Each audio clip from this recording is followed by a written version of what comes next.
How you guys doing today? I'm going to be doing my informative speech topic on the topic of education, specifically teachers, and how they can use their platform to present traits and characteristics that are glorifying God. Anyway, I want to start by saying a little statistic. As of now in America, a recent study has shown that the average teacher touches approximately about 3,000 students and impacts their lives and leaves an impression on them going forward.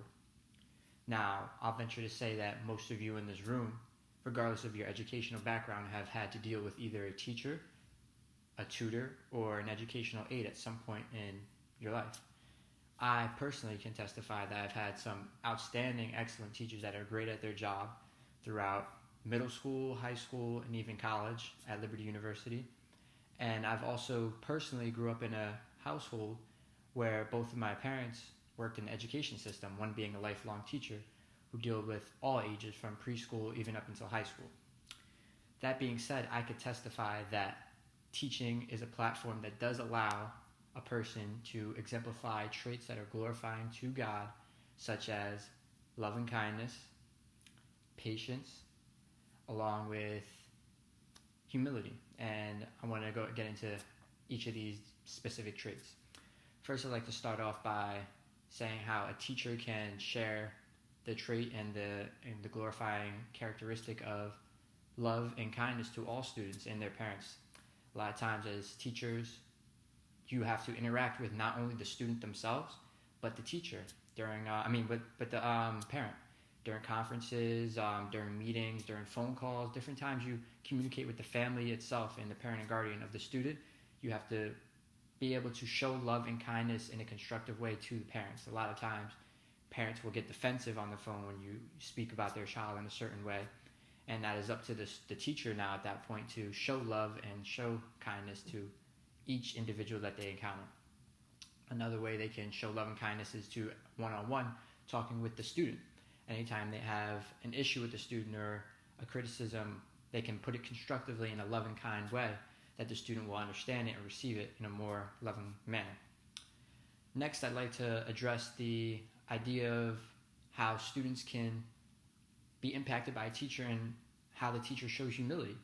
A lot of times students, they come from all different backgrounds, whether it's wealthy, rich families, or poor families which have less. And a lot of times in schools, this can be shown through the way a student carries themselves, the way the student dresses, the type of school materials they have. All this kind of stuff can be reflected on how the student is growing up in their household situation. And now that presents the opportunity for a teacher to not show any extra attention to one that has more than the other. For instance, my grandparents, as a matter of fact, and my mother, who was a teacher, a lifelong teacher, she always would tell me how there would be students in her classroom who don't bring in lunch because they don't have the proper home finances and the backing from their parents to be able to afford that. And so she would, out of her own kindness, go and show humility to these students by sharing her own personal lunch that she'd bring in for herself. And she didn't treat one student who had more money or one student that had less money any different. They were all treated equally, and that's how you could show humility, which is a glorifying trait unto God as a teacher. Last, I'd like to address the aspect of patience. This is a very important one. As teachers, you have the opportunity to be very patient with the students. Students can struggle in both academics and they can struggle in their behavior, of course. And as a recent study, as of 2019, teachers around America have took a survey and expressed that 70% of their students have shown disruptive behavior in their classroom. And so this is an ongoing trait in America with students that has caused problems in the classroom. Now the teacher now has the responsibility to handle this situation, and they can show one patience by taking the student aside and finding out the true root cause of their behavior issues instead of just reacting. You be proactive and you show love, patience, and kindness to these students, which ultimately is glorifying to our Father, our God. And so that is definitely a way you can capitalize on your platform as a teacher and being patient with these students. And not only even in the behavior aspect, but also in the classroom and the academic field.